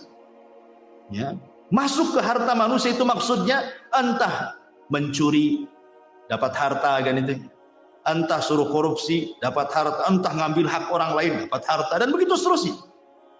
Atau masuk ke anak-anak kita tidak tanggung jawab mendidiknya, akhirnya dia jadi jahat dia. Ya, itu semua adalah godaan setan tadi yang 4 tadi. Menghiasi, menggoda, membuat angan-angan, membuat was-was. Nah, kemudian juga yang ketiga, setan masuk juga pada seluruh kehidupan manusia. Antum rapat, setan juga ada di situ. Makanya lihat di rapat tuh ada juga yang gebrak-gebrak meja. Emosi dia, ada setannya. Kan itu ya. Lagi emosi, masuk jadi rapat. Lihat ketika Nabi SAW hendak hijrah. Rapatlah Abu Jahal di mana? Di Darun Nadwah. Untuk apa? Mensiasati menangkap Nabi. Berujung dengan membunuh Nabi. Itu siasatnya. Sehingga Allah mengatakan, wa idh yamkuru bikal ladzina kafaru liyuthbituka aw yaqtuluka aw yukhrijuk. Ketika setan membuat makar kepada manusia untuk memenjarakan Nabi, untuk membunuh Nabi, untuk mengusir Nabi. Jadi orang itu rapat. Abu Jahal dan ketua-tua kabilah rapat di Darun Nadwah. Datang setan menjelma manusia, ikut rapat pula di situ. Coba bayangkan, kalau rapat, setan pula pesertanya. Kira-kira gimana rapat? Kacau ya. Jadi manusia itu masuk ke rapat-rapat manusia itu. Ya. Jadi semua perkara-perkara manusia akan masuk di situ. Dan itu disebutkan dalam sebuah hadis Nabi SAW, inna syaitana yahduru ahadakum inda kulli syai'in min sya'i. Setan akan masuk kepada salah seorang di antara kalian dalam seluruh perkara kehidupannya dia, sampai kepada makanan. Antum makan, ya, makan. Tiba-tiba kemudian ada, anggaplah nasi jatuh, ya. Setan masuk, jangan diambil, jangan diambil. Ya. Disuruh apa? Mubadzir. Dan Allah mengatakan innal mubadzirina kanu ikhwana syaitan. Orang-orang yang membadzirkan itu termasuk teman-teman setan. Makanya kata Nabi SAW, idza saqatat min ahadikum luqmah falyumithu, kata Rasul. Kalau antum lagi makan, tiba-tiba ada satu nasi jatuh, kata Rasul, ambil, makan. Suruh diambil sama Nabi. Jangan tabdzir, ya kan? Kenapa demikian? Karena Rasul mengatakan, summa liyakulha wala yada'aha lisyaiton. Makan yang jatuh itu jangan tinggalkan untuk setan. Rasul mengatakan jangan tinggalkan untuk setan. Berarti ada setan nunggu-nunggu jatuh tuh. Antum enggak tahu saja kan? Jadi setan tuh nunggu-nunggu depan antum tuh, kapan jatuh, kapan jatuh. Kalau jatuh jangan diambil, jangan diambil. Gitu maksudnya. Kalau diambil, setan kelaparan dia, enggak makan. Tapi kalau antum yang masuk lebih sedikit daripada yang keluar, senanglah setan. Ya. Jadi jangan tabdzir, mubadzir. Apa banyak sekarang naudzubillah kita lindung kepada Allah. Terkadang kita sendiri mengalami di rumah-rumah kita. Kadang istri kita masak ini baru lebih. Terkadang yang dibuang ke tong sampah hampir tiap hari. Ya kan? Ya, ngaku saja. Ya, karena saya juga terkadang seperti itu. Kadang-kadang saya nasihati istri saya. Jangan banyak masak-masak. Kalau masak cukup, ya ibaratnya lebih baik kurang daripada berlebih kan gitu. Kecuali masak banyak untuk tetangga nggak apa-apa. Ya. Kalau untuk dimakan kemudian sampai sayur dibuang karena basi nggak kemakan, nasi dibuang hampir tiap hari, ya Allah kan. Ini sama aja untuk berkawan dengan setan namanya, ngasih makan setan kan. Ya, jadi ini juga sampai masuk kepada perkara-perkara seperti ini. Kemudian faida faragha falyul'iqhu asabi'ahu. Kalau selesai makan tidak cukup sampai disebut kata Rasul, jilati jari-jari kalian. Sampai Rasul nyuruh jilat-jilat. Namanya kalau habis makan kan banyak tuh makanan di tangan itu. Ini udah habis makan belum dijilat, masuk kobokan. Nah, itu kan tuh setan di kobokan. Itu ya, kawan. Ya, kenapa? Alasannya fa innahu la yadri fi ta'amihi yaqulu barakah. Kata Rasul, karena kalian tidak tahu di mana berkah makanan itu. Apakah yang dimakan tadi, ataukah yang di tangan, ataukah yang jatuh. Ya. Ma'asyiral muslimin yang dimuliakan Allah Subhanahu wa taala, termasuk juga setan. Itu masuk pada pintu-pintu rumah Bani Adam. Jadi setiap hari setan itu jumlahnya banyak. Usia mereka lebih panjang dibandingkan usia manusia. Ya, tapi tidak ada yang kekal. Semua setan juga mati, kecuali iblis saja yang kekal. Itu pun matinya nanti setelah tiupan sangkakala kan itu. Jadi setiap hari itu di rumah kita ini, di depan rumah kita ini, di depan pintu-pintu rumah kita itu setan sudah berjajar itu. Semua rumah kaum muslimin. Rumah saya, rumah antum, rumah siapa saja. Ya, setan itu udah nunggu di depan rumah. Apa yang dilakukan setan? Idza dakhala ar-rajulu baitahu. Kalau seseorang masuk ke rumahnya, fadzakarallaha, dia pun mengingat Allah. Inda dukhulihi, maksudnya baca basmalah ketika masuk. Kemudian ucapkan salam. Ya. Apa kata Nabi SAW? Wa inda ta'amihi, dan juga mengingat Allah saat makan menyebut bismillah. Jadi ketika masuk baca bismillah, kemudian ucapkan salam, kemudian ketika makan baca bismillah, maka setan itu yang nunggu di rumah, di depan rumah itu akan mengatakan kepada kawan-kawan di belakangnya, la mabita lakum wala asya. Pergi kita. Kayaknya kita tidak ada kamar nih di kamar ini. Di rumah ini tidak ada kamar dan tidak ada makan di rumah ini, kita pergi. Ya. Tetapi kata Nabi SAW, wa idza dakhala falam yadhkurillaha inda dukhulihi qala syaitan adraktumul mabit wa idza lam yadhkurillah inda ta'amihi qala adraktumul mabita wal asya. Rawahu Muslim. Tapi kalau orang itu masuk, ya, dan tidak mengingat nama Allah, main blusuk saja masuk ke rumah, tidak baca basmalah, ya tidak salam, ya, main masuk saja. Ketika antum makan baca basmalah, ketika masuk tak baca basmalah, maka setan akan mengatakan apa? Gak apa-apa, gak ada makan, tapi hari ini kita bisa tidur di rumah ini, gitu. Ada hotel bintang 3 di sini, kita tidur sini. Tapi kata Rasul, kalau dua-duanya gak baca basmalah, masuk tak baca basmalah, makan pun tak baca basmalah, apa kata setan? Adraktumul mabita wal asya. Maka setan akan berteriak ke kawan-kawannya, sini semua, kita nginep di rumah ini. Ada makan malam kita di sini, katanya. Subhanallah. Ya, bagaimana setan masuk loh ke rumah kita setiap hari. Ya. Ini kemudian juga contoh yang lainnya. Ya. Setan juga berusaha untuk masuk pada hubungan suami istri. Apa kata Nabi SAW? Lau anna ahadakum idza ata ahlaha qala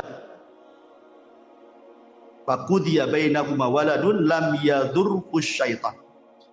Kalau seandainya salah seorang di antara kalian mendatangi keluarga, artinya melakukan hubungan, dan sebelum Anda melakukan hubungan Anda mengatakan bismillah, ya Allah jauhkan kami dari syaitan dan jauhkan syaitan dari apa yang Kau akan rizkikan kepada kami. Kemudian kita melakukan hubungan suami istri, maka syaitan tidak akan memadaratkan kita di sini. Artinya mafhum mukhalafahnya, kalau seandainya kita tidak baca ini, tidak ta'awud, tidak baca basmalah, berarti ya setan ikut terlibat di situlah maksudnya. Ya. Tapi bukan berarti kalau umpamanya tidak baca doa ini kemudian punya anak, berarti separuh setan separuh manusia. Nggak ada, beda lah kan itu ya. Setan kan tercipta dari api, kita dari tanah. Ya. Jadi sudah beda bahan penciptaannya. Ya. Boleh jadi mungkin sifat-sifatnya kan. Baik. Kemudian setan juga berusaha untuk yufsid 'alan nas. Berusaha untuk merusak kesehatan manusia. Kesehatan. Merusak kesehatan biar sakit orang. Ya. Ini disebutkan oleh Nabi sallallahu alaihi wasallam, "Inni la a'lamu kalimatan law qalaha la dhahaba anhu alladhi yajid." Law qala a'udzu billahi minasyaitonir rajim. Kemudian kata Nabi sallallahu alaihi wasallam, sungguhnya aku inni la a'lamu, sungguh aku mengetahui satu kalimat. Lau qalaha, kalau seseorang mengatakannya, la dhahaba anhu alladhi yajid, maka akan menghilangkan apapun yang ada dalam hatinya dari kemarahan, kedengkian dan begitu seterusnya. Lau qala a'udzu billahi minasyaitonir rajim, ketika dia mengucapkan a'udzu billahi minasyaitonir rajim. Karena kita tahu bahwa marah itu adalah salah satu yang menyebabkan penyakit kan itu. Ya, orang sering marah itu tinggi darahnya. Ya, bisa stroke orang itu. Ya, makanya setan juga berusaha supaya kita dengki, hasad, marah itu supaya akhirnya kita sakit jadinya.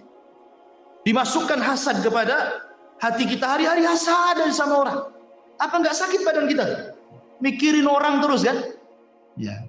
Jadi memang mau merusak kesehatan kita setan itu, berusaha seperti itu. Bahkan lebih daripada itu, setan itu membuat sedih manusia. Makanya doa yang sudah saya ajarkan dulu, ketika Nabi sallallahu alaihi wasallam mengajarkan doa kepada Abu Umamah ketika berada di masjid karena sebuah hutang yang melilitnya kan. Kata Rasul, Abu Umamah ngapain kau pagi-pagi? Bukan waktu sholat, kau duduk di sini sendirian lagi. Ada apa dengan kamu? Katanya. Kata Abu Umamah, humumun lazimatni wa duyun. Karena bingung aku Rasul. Banyak hutang aku Rasul. Apa kata Rasul? Gimana kalau ku ajarkan kepadamu beberapa kali, maka akan menghilangkan kebingunganmu dan akan melunasi hutang-hutang. Maka Rasul mengatakan, Allahumma inni a'udzubika minal hammi wal hazan. Ini yang pertama diajarkan Rasul. Ya Allah, aku berlindung dari kamu dari ham, kebingungan, wal hazan, dan kesedihan. Karena bingung dan sedih ini salah satunya dibuat oleh setan. Dibuat orang itu bingung sama setan, dibuat orang itu sedih sama setan. Ya, jadi setan itu masuk dalam kebingungan. Makanya kita berlindung kepada Allah dari dua perkara ini. Ya. Kemudian juga setan berusaha untuk merusak rumah tangga orang. Makanya iblis itu punya istana di tengah lautan. Setiap hari dia utus apa? Saraya, kata Nabi. Pasukan-pasukan khusus dia diutus untuk menggoda manusia. Yang satu menggoda jangan sholat, yang satu menggoda jangan sedekah, yang satu menggoda jangan zakat, yang satu menggoda jangan puasa, yang satu menggoda supaya marah-marah dan begitu seterusnya. Setelah satu hari mereka berusaha menggoda manusia, laporlah kepada setan Tuhan mereka. Ya iblis, ya Tuhan iblis, saya sudah menggoda dia. Dia tidak sholat. Iblis biasa-biasa saja. Ya. Kenapa kok saya sudah menggoda dia sampai dia tidak sholat, kok Anda tidak bahagia? Ya ngapain kau goda? Dari dulu pun tak sholat dia katanya. Nggak, biarkan saja kan gitu. Nah, artinya bahwa iblis nggak takjub dengan perkara-perkara itu. Ketika ada satu orang berhasil, ya Tuhan iblis, aku farraqtu baina zaujain. Aku berhasil memecahkan, membuat perang antar suami istri sampai bercerai keduanya. Langsung berdiri iblis tuh. Berdiri begini. Begini nih. Diambil pialanya, diletakkan di kepalanya, anta kata. Oh, kamu sebaik-baik orang terdekatku, kamu sebaik-baik orang terdekatku. Dipeluknya dia. Menunjukkan apa ikhwan? Menunjukkan bahwa iblis suka kalau seandainya anak buahnya mampu menceraikan suami istri. Kenapa? Karena korbannya banyak. Kalau orang tidak sholat, dia saja korbannya. Kalau orang tidak puasa, dia aja korbannya. Kalau orang tidak sholat malam, dia aja korbannya, kan gitu ya. Tapi kalau suami istri kemudian retak, kemudian cerai, kemudian banyak anaknya, istri korban, suami korban, anak-anak pun korban. Istrinya nikah lagi, tidak punya tanggung jawab dengan anaknya karena suami barunya tidak suka dengan anak-anaknya. Bapaknya nikah lagi, tak tanggung jawab anak-anaknya. Ini anak-anak terlantar, datang iblis sini nah, jadi anak angkatku aja. Nah, jadilah dia anak iblis. Bahaya, ikhwan. Ya. Makanya kebanyakan orang-orang yang bercerai kalau tidak tanggung jawab orang tuanya, masalah itu anak-anak. Kecuali memang orang tuanya memang tanggung jawab, walaupun dia bercerai tidak masalah. Ya, tapi dia masih tanggung jawab, dipondokkan anaknya, dikirimi uang dan begitu seterusnya kan, jadi baik gitu ya. Tapi kalau dua-duanya tanggung jawab dan kebanyakan seperti itu, akhirnya jadi anak angkat iblis jadi kan. Jadi ini juga termasuk bagaimana setan masuk dalam perpecahan rumah tangga. Ya, termasuk juga masuk pada ibadah manusia, terutama para wanita yang sedang haid. Memang wanita yang sedang haid itu kan mereka tidak puasa, tidak sholat, sehingga mereka dibuat lalai sama setan, tidak mau zikir. Padahal kan walaupun tidak sholat, tidak puasa, wanita itu kan bisa dia zikir, bisa baca Quran dari hafalannya, kan itu ya, bisa berdoa dari hafalannya, tapi dilalaikan semuanya. Ya ma'asyiral muslimin, yang termasuk juga setan masuk kepada aurat manusia. Dibuatnya telanjang manusia itu, ditampakkan auratnya, dan ini yang paling berhasil setan. Ya. Tidak ada tempat di dunia ini kecuali antum memandang aurat. Di mana coba? Tempat yang tidak antum memandang aurat, tidak ada. Antum baru keluar dari sini aja nih, ke situ dan nampak aurat orang. Masuk pasar lebih parah lagi, masuk mall naudzubillah lagi. Kan itu. Tidak ada, itu setan berhasil di situ. Enggak laki-lakinya, enggak perempuan. Sama saja. Kemudian juga selain daripada itu, setan juga bahkan mengganggu anak kecil yang baru lahir. Dengan cara apa? Menusuk lambung sebelah kirinya. Tusuk tuh sampai nangis. Makanya setiap bayi lahir pasti nangis. Kenapa? Ditusuk setan tuh sebenarnya. Tapi tidak memudaratkan tusukannya, hanya memberitahu aku musuhmu loh. Itu aja. Jadi udah dikasih tahu tuh sama setan itu, kecil-kecil aja lahir udah dikasih tahu dia musuhnya, makanya ditusuk sama dia. Makanya Nabi SAW mengatakan dalam riwayat Bukhari Muslim, "Ma min maulud yuladu illa wasyaitan yamussuhu hina yulad." Tidak ada satupun bayi yang dilahirkan kecuali setan pasti akan menusuknya dia. Kecuali Maryam dan anaknya Isa ibnu Maryam. Ya, tidak bisa ditusuk setan dua orang, Maryam dan putranya. Ya. Kemudian juga di antara usaha setan untuk menggoda Bani Adam itu masuk kepada perkara-perkara bagaimana orang itu dilalaikan dari ibadah, zikir, baca Quran, dibuatnya futur orang. Orang dibuat futur ya. Ya. Kemudian dihiasi dengan dunia karena sibuk kerjalah, sibuk ini, sibuk itu dan yang lain, akhirnya lupa ibadah, lupa sholat, lupa ngaji, lupa segalanya. Intinya bahwa setan itu sekali lagi sebagaimana firman Allah yang sudah saya sebutkan di atas tadi, dia akan datang dari belakang, dari depan, dari samping kiri, dari samping kanan, atas, bawah, sehingga orang tidak bisa bergerak. Dan setan itu, jin-jin itu kan diberikan usia panjang, sehingga mereka biasa menghadapi orang-orang sebelumnya yang cerdas-cerdas. Ya tentu kan sebagaimana levelnya. Ya setan yang dikirim ke ustaz kan beda dengan setan ke antum gitu kan. Setan yang dikirim ke ulama, ke syekh, ya mungkin lebih hebat lagi kan gitu ya. Jadi dengan level-levelnya. Karena kehidupan setan pun sama dengan kehidupan manusia. Baik, ma'asyiral muslimin yang dimuliakan Allah Subhanahu wa taala. Sedikit kita menjelaskan tentang gambaran jin dan syaitan ini. Kita tahu bahwa jin dan syaitan tercipta dari api. Ujungnya lah api. Allah mengatakan dalam surah Al-Hijr 27, wal janna khalaqnahu min qablu min naris sam. Dan kami telah ciptakan jin sebelum Adam dari api yang sangat panas. Dan juga Allah mengatakan dalam surah Ar-Rahman 15, wa khalaqal jan mim marijin min nar. Dan dia menciptakan jin dari nyala api.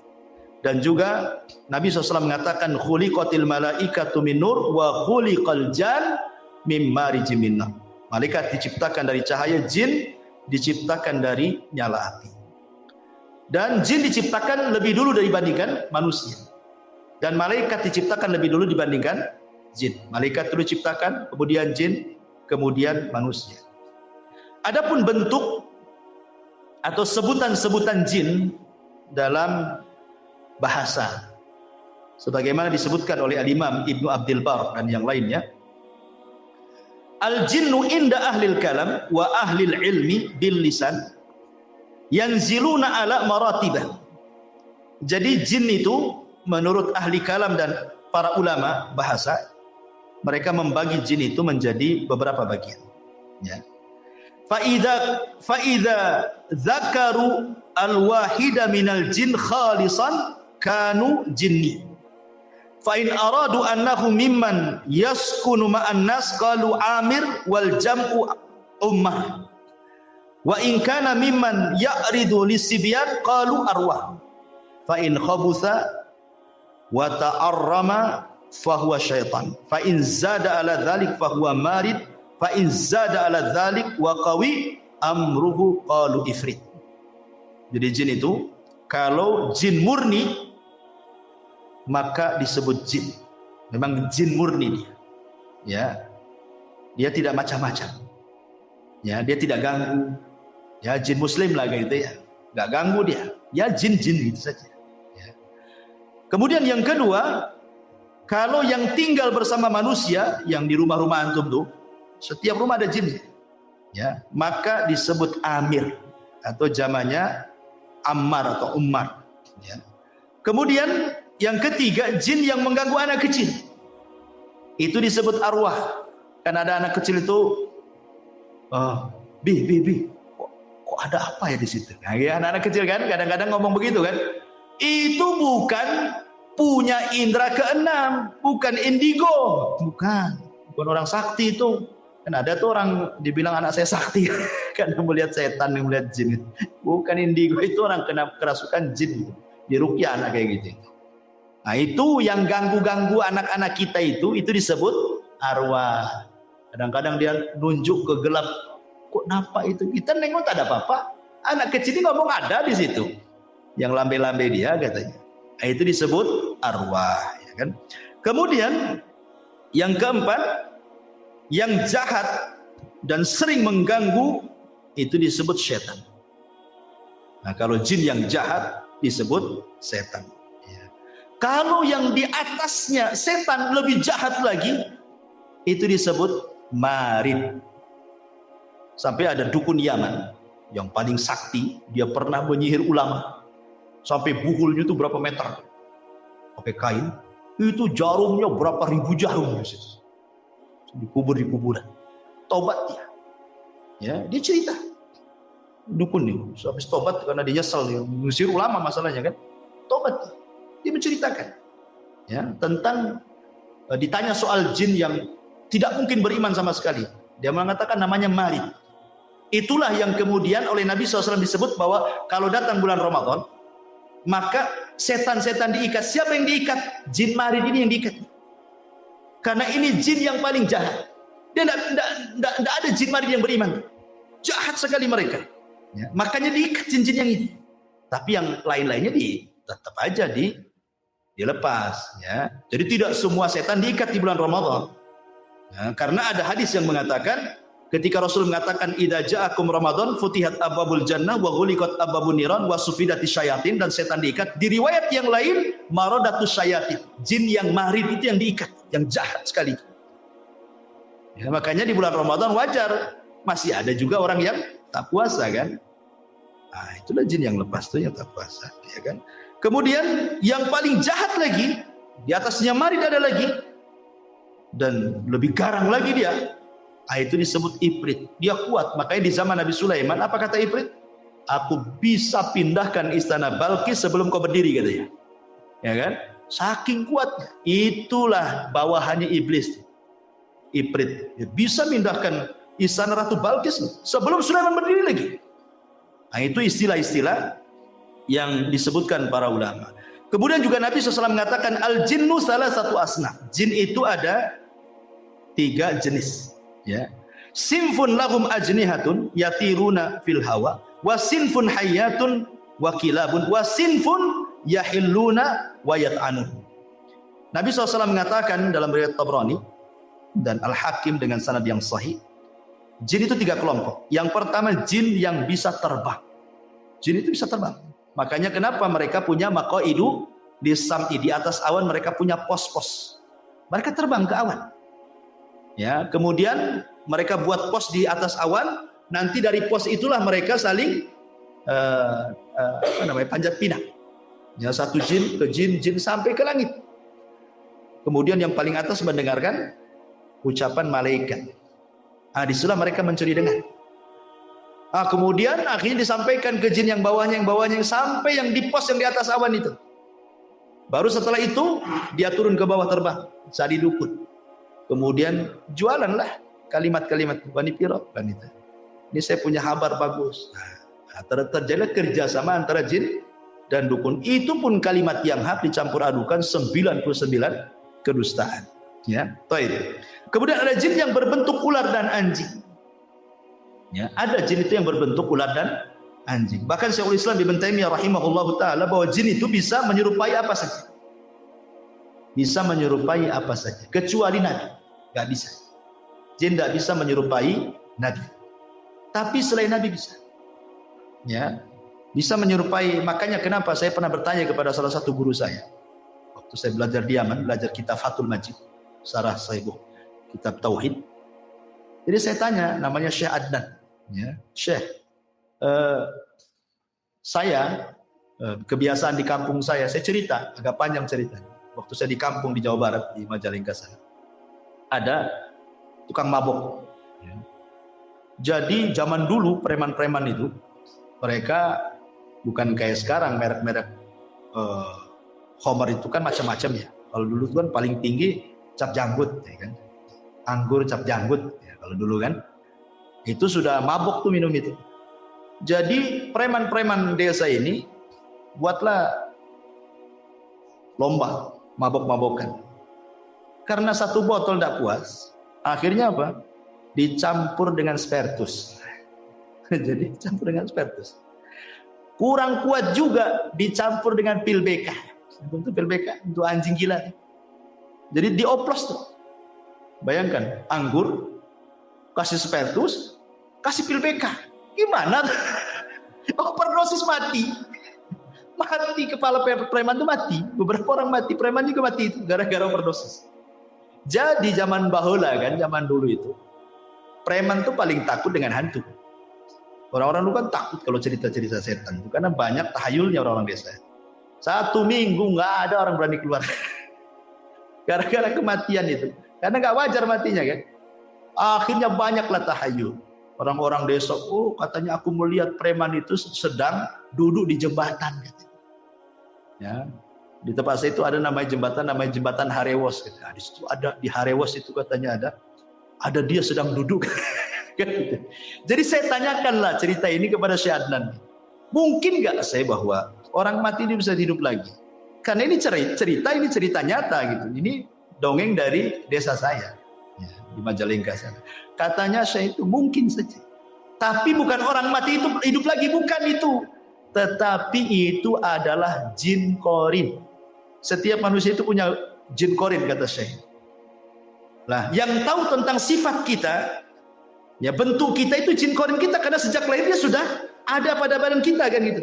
Sehingga dia tahu sifat kita, bentuk kita apa. Jadi kan dia memungkinkan dia tasyakul persis seperti kita. Jadi ketika dia mati, jinnya ini sudah menakut-takuti orang. Karena sudah tugasnya selesai. Memberikan waswas orang sudah mati kan. Berarti jin ini keluar, dialah jadi jin yang bebas. Akhirnya nakut-takuti orang. Boleh jadi itu jin korin. Nah, jadi ada jin itu yang berubah bentuk seperti itu. Kayak manusia. Bahkan Syekhul Islam mengatakan bahwa ada di sebuah tempat itu, di gunung-gunung, di lembah-lembah itu, jin-jin itu sengaja berubah bentuk jadi manusia. Seolah-olah mereka menganggap penunggu di situ. Makanya dulu di zaman jahiliyah kalau lewat di sebuah tempat, maka mereka akan berlindung kepada penghuni tempat itu kan orang jahiliyah itu. Wahai penunggu tempat ini, gitu kan. Tolong jangan ganggu saya, ya. Saya mau jalan. Akhirnya ngasih sesajen. Maka dari situlah turun ayat wa innahu kana rijalun minal insi ya'udzuna birijalin minal jinni fazaduhum rahaqa. Turun ayat itu. Ya. Dan ada sebagian kalangan dari manusia meminta bantuan, meminta perlindungan kepada sebagian jin, akhirnya menambah kekufuran. Yang anehnya lagi, jin yang dulunya dimintai perlindungan, jinnya masuk Islam, dianya masih kufur. Kan tidak tahu kalau jin yang masuk Islam kan, yang lain nggak nampak. Kan itu ya. Masyaallah muslimin yang dimuliakan. Kemudian juga yang ketiga, ada jin yang lepas dan berjalan ke sana kemari. Ya. Jadi inilah 3 jenis jin. Baik, kalau ada yang bertanya, bagaimana jin itu akan diazab oleh Allah Subhanahu wa taala dengan api sementara dia tercipta dari api? Jin masuk neraka, dihisab oleh Allah sama dengan manusia. Kalau dia masuk neraka dicipta dari api, tentu dia tidak akan terbakar. Ya. Maka ini dijawab oleh Asy-Syaikh atau Al-Imam Ibnu Aqil dalam kitabnya Al-Funun bahwa jin itu tetap merasakan azab, merasakan sakit kalau dibakar dengan api. Sebagaimana manusia juga kalau ditumbuk tanah juga sakit. Karena maksudnya jin tercipta dari api itu asal penciptaannya sama dengan Adam, asal penciptaan dari manusia, tapi anak turunannya tidak dari tanah, ya dari ibu bapak. Makanya kalau antum ambil pisau, antum kemudian iris tangan antum, yang keluar kan bukan pasir, bukan tanah, ya darah kan begitu. Berarti bukan lagi tanah. Jadi hanya Adam saja. Sebagaimana juga dari kalangan jin itu yang diciptakan cuman bukan iblis, ya di atasnya iblis lagi, ya apa Sumiyah itu siapa namanya kata Imam Nukatsir itu dalam Bidawaniyah. Ya iblis ini kan ceritanya panjang. Dalam cerita Israiliyat disebutkan, ini cerita Israiliyat, tidak ada Quran, tidak ada di dalam Sunnah. Jadi ketika jin itu merusak di bumi, ya maka malaikat diturunkan untuk memenjarakan orang-orang jin-jin yang jahat. Kalau tidak mau tobat, mereka akan dibunuh, dipenjarakan, dibunuh. Sehingga kemudian anak pembesar jin itu, bayinya diambil oleh malaikat, dibawa ke langit, dibesarkan di langit. Jadilah kemudian dia jin yang soleh karena hidup bersama para malaikat. Akhirnya dia kemudian bejat karena tidak mau sujud, jadilah dia iblis. Nah itu ya. Wallahu a'lam, itu kan cerita Israiliyat ya. Tapi yang jelas bahwa itu asal penciptaannya saja dari api, anak turunannya bukan api. Jadi kalau dibakar dengan api ya tetap sakit. Buktinya adalah Nabi SAW pernah diganggu ifrit dalam sholatnya. Dicekiknya ifrit itu sama Nabi. Ludahnya keluar, terasa dingin. Kenapa nggak terbakar tangan Nabi? Bukankah katanya dia tercipta dari api? Berarti kan sudah bukan api lagi. Yang kedua, riwayat bahwa Nabi SAW pernah mau didatangkan syihab minan nar. Jadi jin ini membawa kayu bakar yang ada apinya dan hendak membakar wajah Nabi. Dan kalau memang dia tercipta dari api, ngapain bawa kayu bakar, bawa api? Tangannya aja disentuhkan gitu, kan terbakar dia, ya kan? Tunjukkan bahwa dia bukan lagi dari api kan itu. Itu kan bapak moyangnya aja yang dari api, turunannya ya dari bapak ibunya jin lah kan itu. Karena jin juga nikah sama dengan kita. Jin itu loh kurang lebih kehidupannya dengan manusia. Ada RT, ada RW, ada lurah, ada kecamatan, ada pemilunya juga, ada partainya juga, bermadhab juga, ada Syafi'i, Maliki, Hambali, Zahiri, ada Syiah juga, ada Mut'ah juga mungkin mereka. Ya, apa mereka berorganisasi? Anda tahu. Apakah mereka ikut organisasi apa gitu? Wallahu alam. Tapi yang jelas kehidupan mereka sama dengan manusia, kurang lebih saja. Ya, tidak kurang, tidak lebih. Baik, kemudian jin mukallafun. Jin mukallaf, artinya mukallaf itu sama dengan manusia juga, disuruh sholat, puasa, zakat, haji. Persis. Quran yang kita baca itu juga Quran yang dibaca mereka. Ya, hadis yang kita baca itu pun hadis yang dibaca mereka. Karena nabi mereka dari manusia. Ya, jadi jin itu kebanyakan belajar agama kepada manusia. Jadi kalau jin belajar agama kepada manusia jadi ustaz. Tapi kalau manusia belajar ke jin jadi tukang sihir. Terbalik kan itu. Ya. Jadi jin itu belajar agamanya kepada manusia. Karena nabinya juga manusia. Wa inna minna salihuna wa inna minna salihuna wa minna duna dzalik kunna taraika qidada. Di antara kami ada yang soleh, ada yang tidak soleh, kami bertingkat-tingkat. Kemudian juga makanan jin disebutkan dalam sebuah hadis Abdullah bin Mas'ud radhiyallahu anhu. Jadi ketika Nabi SAW diundang untuk ceramah di kalangan jin, bagaimana Rasul tahu bahwa di situ ada jin berkumpul ribuan? Ya tentu malaikat yang kasih tahu. Rasul kan tidak melihat jin. Ya, malaikat ngomong, kamu ke sana, itu ditunggu oleh bangsa jin, ceramahlah kau di sana kan itu. Nah, setelah Nabi SAW berceramah, ketika itu kemudian jin-jin ini bertanya soal makanan. Kata Rasul SAW, ya, maka Rasul mengatakan, lakum kullu azmin dzakarasmallah alaihi yaqa'u fi aydikum au farama yakunu lahman. Kata Nabi SAW, makanan kalian adalah tulang yang habis dimakan orang. Kemudian ketika sudah habis dagingnya, ketika dibuang ke tong sampah, orang ini membaca basmalah, kemudian dibuang. Nanti akan kembali dagingnya. Ya, jadi antum kalau makan sop tulang, ya kan? Itu banyak tulangnya tuh. Ya. Pokoknya yang tulang-tulang lah, tulang ikan, tulang apa, tulang iga. Ya. Ketika antum lempar ke tong sampah, baca basmalah supaya antum sedekah ke saudara antum dari kalangan jin. Sebab kalau antum baca basmalah, nanti daging itu akan balik. Cuman kita tidak melihatnya. Kalau melihatnya tak jadi antum buat. Oh, balik lagi dagingnya. Itu makan lagi. Tentu enggak, maksudnya kan yang lihat mereka saja. Ya, balik lagi tuh dagingnya dan itulah makanan mereka. Cuman kadang-kadang kita bakhil. Ya, di prestonya pula lah ikan itu. Tulang-tulang yang tuh makan. Tak ada sedekah-sedekahnya sama jin gitu ya. Jadi kata Nabi tulang, makanya ketika Nabi SAW melarang tidak boleh istijmar, memerintahkan istirma jangan batu, kata Rasul, jauhi tulang dan kotoran. Ya, karena itu makanan jin, kata Nabi SAW kan itu. Ya. Kemudian juga setiap makanan yang tidak disebut nama Allah yang saya katakan, antum makan apa saja antum tak baca basmalah, jin ikut. Ya, jadi setiap makanan yang tidak disebut nama Allah Subhanahu wa taala, dan tentu ada makanan lain yang kita tidak tahu. Ya. Adapun tempat-tempat jin disebutkan dalam beberapa riwayat. Yang pertama, tempat syaitan atau tempat jin adalah pasar. Pasar itu tempat syaitan, tempat jin, jin jahat. Nabi SAW mengatakan, la takunanna in istata'ta awwala ma yadkhulu suq wala akhira man yakhruju minha fa innaha ma'raqatu syaitan wa biha yansibu rayatahu, kata Rasul.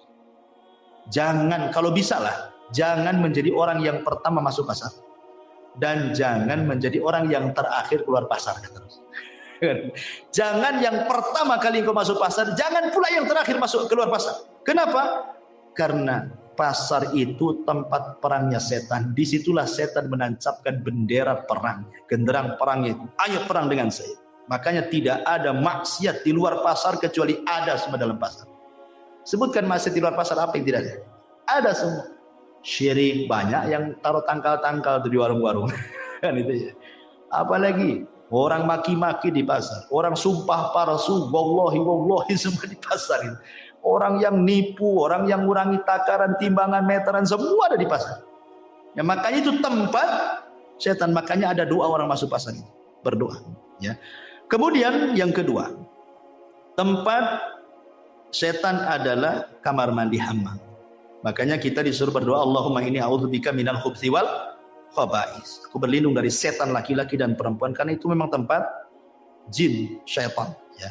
Kemudian yang ketiga, hadis Abi Hurairah, sallu fi marabidil ghanam wa la tusallu fi a'tanil ibil. Salatlah di kandang kambing, jangan salat di kandang unta. Maksudnya kandang unta itu tempat unta istirahat. Karena unta itu paling cemburu kalau tempatnya di tempat dia. Kalau kambing antum di situ enggak akan cemburu, kambing cuek-cuek aja. Kalau antum salat di situ diterjang sama tempat dia langsung dikejar antum. Karena ada tabiat setan. Ya, unta itu. Makanya kalau makan daging unta wudu, kalau makan daging kambing tidak wudu gitu ya. Maksudnya tidak batal wudunya. Kemudian juga hadis yang ketiga.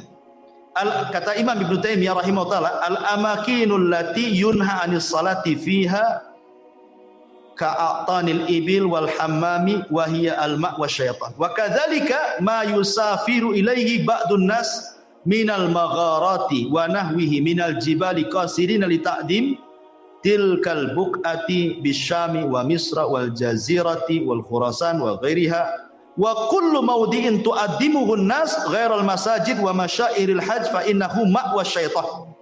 Ya, kata Ibnu Taimiyah, tempat-tempat yang diagungkan manusia yang tidak ada perintah untuk mengagungkannya, maka di situ tempat setan.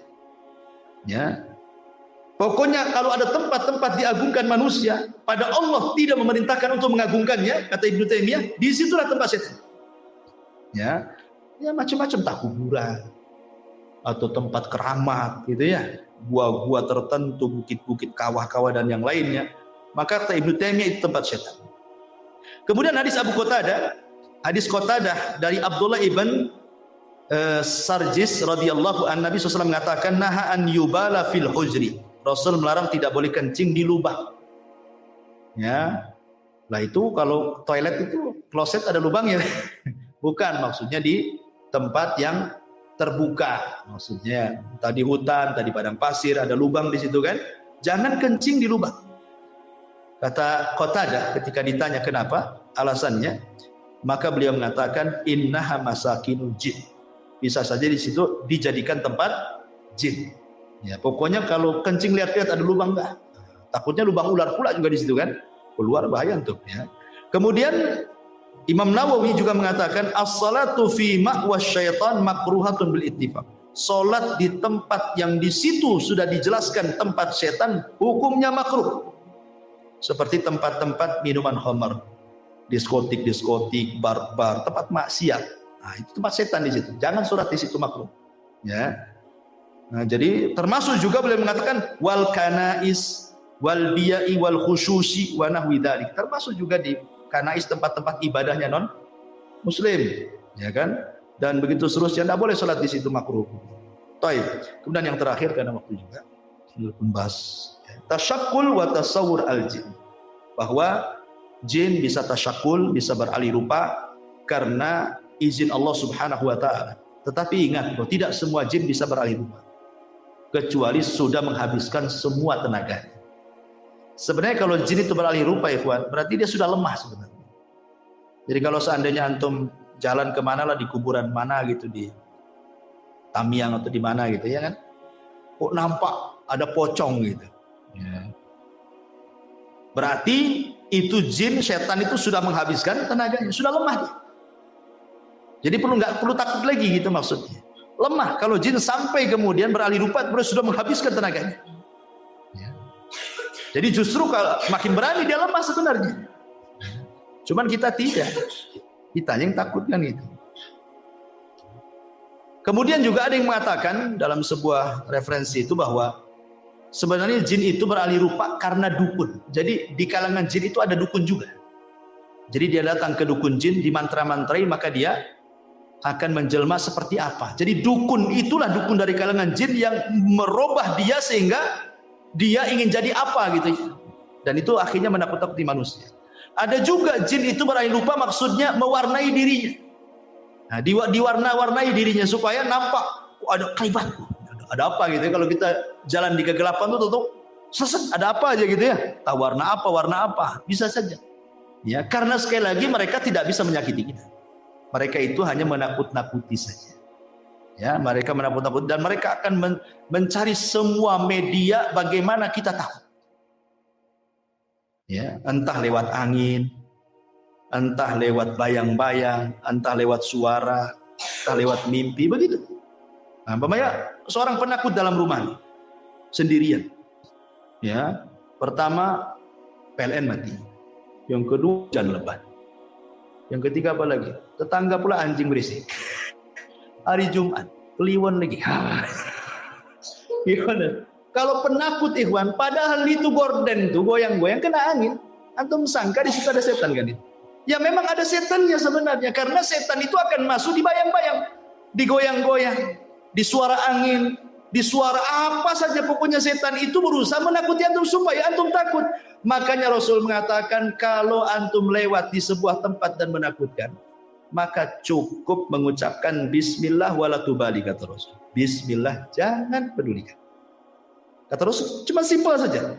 Baca bismillah, jangan pedulikan.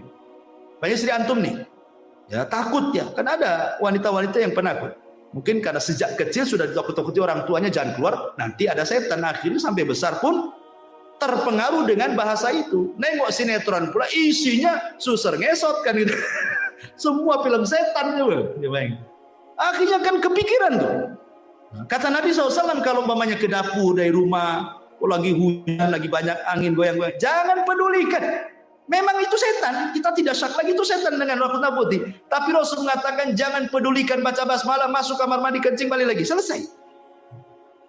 Ya, jangan sampai terpengaruh.